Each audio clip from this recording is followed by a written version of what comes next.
जिसमें उसने religion and science कि कब से रिलीजन जो है साइंस के अगेंस्ट है, और हद तो ये है कि भाप के इंजन के खिलाफ थे, स्टीम इंजन के भी खिलाफ थे, और फतवे हुए उन पे, वेटिकन ने दिए। तो ये हमेशा, अभी जैसे ही ये राइट विंगर आते हैं अमेरिका में पावर में, तो वो जो अपना ये क्या बोलते हैं उसे, सीड क्या बोलते हैं, सीड क्या जो, हाँ नहीं सीड जो होते हैं जी, नहीं भाई, वो जो ह्यूमन बॉडी के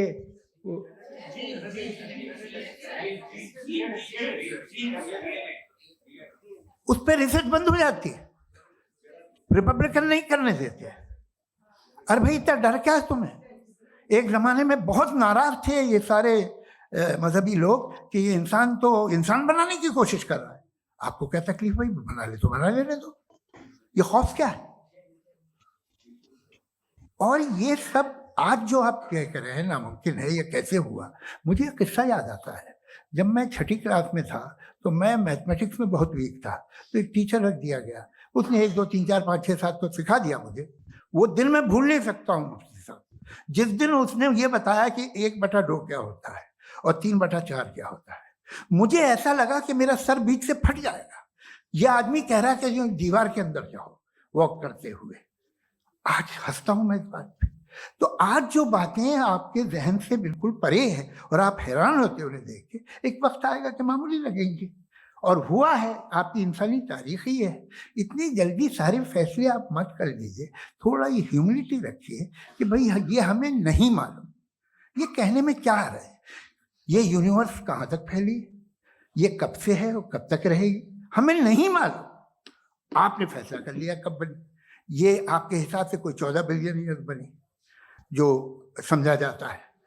उससे पहले हजारों करोड़ों अरबों साल तक खुदा बैठा क्या कर रहा था? खामोश बैठा था, ऐसी जमाइयाँ ले रहा था। फिर उसे आइडिया है, यार एक काम करते, वक्त अच्छा गुजर जाएगा, यूनिवर्स पर सोचिए। वो तो हमेशा से है ना, मगर यूनिवर्स हमेशा से नहीं है, ये तो बनाई गई है। और उससे पहले क्या था, इनका क्या काम था? कैसी बात है, ये बड़ा आसान है। जो बात हमें आज धीरे धीरे पता चली है, बरसों 2000 और 2500 साल पहले आपको किसी ने बता दिया कि क्या था, आप मान गए, और तब से वही मान रहे हैं जो 2500 साल पहले कहा गया था। सब कुछ बदल गया है, सॉल्व हो रही है चीजें। अभी साइंस बिल्कुल दावा नहीं करती, या कोई फिलोसफर ये दावा नहीं करता कि हमें सब मालूम, बल्कि वो कहता है कि हमें जितना मालूम होता है उससे ये मालूम होता है कि हमें कितना कम मालूम। तो हम अपनी जहालत से लड़े, उसकी परस्तिश न करें। जी, time. Thank you so much.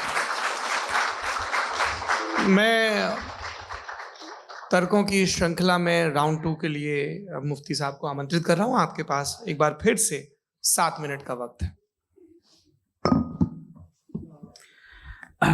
शुक्रिया।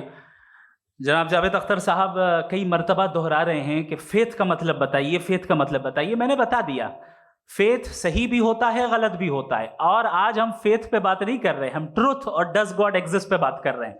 क्या डज गॉड एग्जिस्ट, ये ट्रूथ यानी गॉड है या नहीं है, इसमें से दोनों ट्रूथ क्या है। अब आप उसे फेथ कह लें, बिलीफ कह लें, नॉट माई बिजनेस। उसके बाद आपने कहा कि भाई सवाल करने से मजहब रोकता है।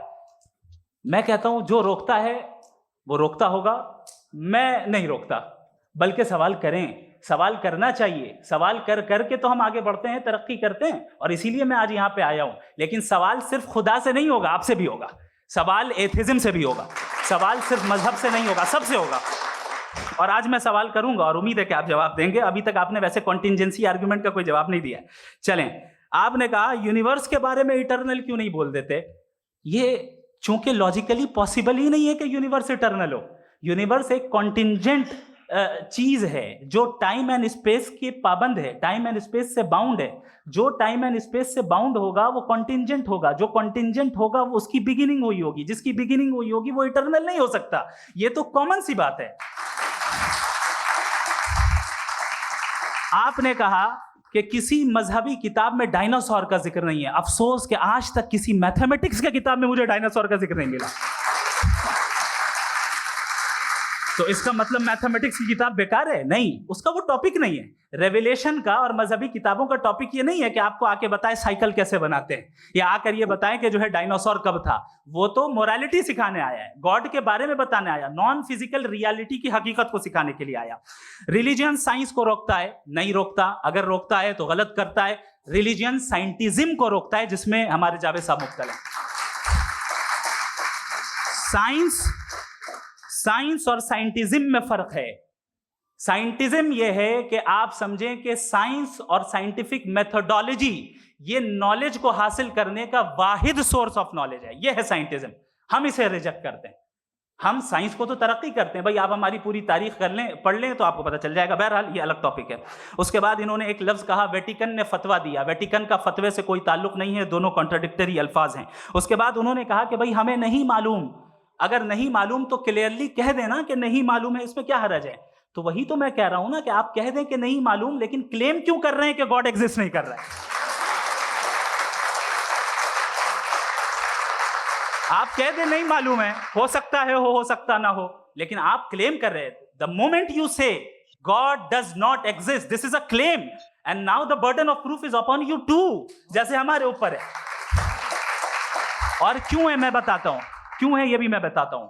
फिलोसॉफिकली जो क्लेम होता है ना, सिर्फ ये नहीं होता कि इंसान कहे पॉजिटिव क्लेम करे और नेगेटिव क्लेम करे तो बर्डन ऑफ प्रूफ नहीं है। आप मिसाल के तौर पे मैं कहूं कि फुला उस कमरे में कोई नहीं है, मैंने एक नॉलेज का क्लेम किया है। उस कमरे में कोई नहीं है, मैंने एक नॉलेज का क्लेम किया। या तो मैं कहूं मुझे नहीं पता, हो भी सकता है नहीं भी हो सकता है, this is not a claim. लेकिन जब मैं कह रहा हूं कि वहां कोई नहीं है, या मैं कह रहा हूं वहां कोई है, दोनों क्लेम है और दोनों के ऊपर बर्डन ऑफ प्रूफ है। हमारे ऊपर भी बर्डन ऑफ प्रूफ है। मैंने कंटिजेंसी आर्ग्यूमेंट दिया, इसे तोड़कर दिखाइए। आखिरी चीज, इन्होंने कहा कि खुदा दुनिया बनाने से पहले 150 साल पहले या करोड़ों साल पहले क्या कर रहा था। अरे हजरत, चलें, बहरहाल मैं जवाब दे देता हूं। आप हमारे रिस्पेक्टेड पर्सनालिटी हैं, अगर आप नहीं होते तो मैं ऐसे एंटरटेन ही नहीं करता। टाइम, ये 100 साल पहले या 100 साल बाद, पहले बाद में अभी, ये वो अल्फाज हैं जिनका ताल्लुक टाइम से है। टाइम शुरू ही हुआ है यूनिवर्स की बिगिनिंग के बाद, तो उसके पहले खुदा क्या कर रहा था? सवाल इलॉजिकल है, ये फेलेसी है। यानी आप ये कह रहे हैं कि यूनिवर्स के बनने से पहले खुदा क्या कर रहा था? टाइम के बनने से पहले, पहले का ताल्लुक टाइम से, टाइम उस वक्त था ही नहीं, तो ये सवाल ही इनवैलिड है खुदा के ताल्लुक से। दूसरी चीज, आर्ग्यूमेंट ऑफ कंटिजेंसी जो मैंने आपके सामने पेश की है, आपने बार बार ये प्रूफ किया और ये कह रहे हैं कि गॉड ऑफ गैप्स। देखिए, पहले नहीं मालूम था, साइंस ने कर दिया। सिंपल्स की मिसाल से मैं समझा देता हूं। जिस गैप्स की आप बात कर रहे हैं ना, साइंस उन गैप्स को जिन चीज के जरिए भी प्रूव करेगा वो कॉन्टिजेंट ही होगा। अब चाहे वो फोर्स हो, मैटर हो या एनर्जी हो। लिहाजा सवाल हमारा उस वक्त भी वैलिड होगा जब तक कि आप नेसेसरी बीइंग पे ना आ जाएं। और इन्फिनिट रिग्रेस पॉसिबल नहीं है of causes in practical world, तो जाहिर है कहीं रुकना पड़ेगा। जहां रुकेंगे वही खुदा है। दूसरी चीज, आपने ये कहा, क्या कह रहा था मैं, किस point? What? Oh no, after that, just now. हाँ, जहां रुकेंगे वही खुदा है। बहरहाल, तो टाइम का जिक्र हो गया, गॉड ऑफ गैप, सॉरी, या इसकी एक मिसाल आप ले लें। एक कार है, एक साहब ने देखा कि भाई कार जो है उसके व्हील्स कितने अच्छे लगे हुए हैं, सही जगह पे। स्टीयरिंग जो है कितने अच्छे जगह पे लगी हुई, और सीट्स कितने वेल डिजाइंड है, कितनी प्रिसाइजली ये कार काम कर रही है। तो जरूर कोई ना कोई इसे क्रिएट किया है, किसी ने क्रिएट किया है। अब जावेद साहब आए और कहे, अरे जनाब बोनेट खोलिए, इसमें इंजन है, इंजन इस कार को चला रहा है, hence prove no one has created the car. This is illogical, this is irrational. आपने इंजन के जरिए उस गैप को तो साबित किया, लेकिन क्या उससे कार की जो क्रिएशन है और उसका जो क्रिएटर है ये इम्पॉसिबल हो जाए? ऐसा पॉसिबल है? उसका सवाल खत्म हो जाए, ऐसा पॉसिबल है? नहीं। आपने गैप्स को फिल करके, कॉन्टिंजेंट चीजों से गैप्स को फिल करके हमारे ऑब्जर्वेशन को और ब्रॉड कर दिया। अब हमें और पता चल गया कि ये जो कार है इसका सिस्टम कितना ज्यादा कॉम्प्लेक्स है। पहले कम समझते थे, अब कॉम्प्लेक्सिटी और ज्यादा वाजे हो गई। अब हमें समझ में आ रहा है कि हमारी सर्टेनिटी और बढ़ गई कि जरूर इस कार को किसी ना किसी ने बनाया। यही मामला यूनिवर्स का है। साइंस हमेशा फिजिकल वर्ल्ड की चीजों को ही फिल करती जाएगी और फिजिकल चीजों से ही करती जाएगी, क्योंकि एम्पिरिकल एविडेंस का ताल्लुक फिजिकल वर्ल्ड से है। आप साइंस के जरिए मेटाफिजिकल रियलिटी को कभी साबित नहीं कर सकते। ये रॉन्ग टूल का इस्तेमाल करना है। ये वही काम है कि आप मेटल डिटेक्टर से प्लास्टिक डिटेक्टर करने चलें, जो कि जाहिर है सही नहीं है। Thank you.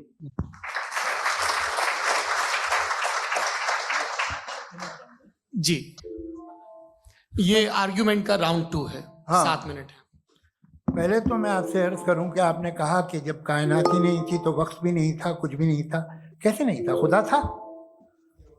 एक एग्जिस्टेंस तो था ना खुदा का। तो जब खुदा था तो वक्त भी होगा। ऐसा नहीं है कि कुछ भी नहीं था, खुदा था।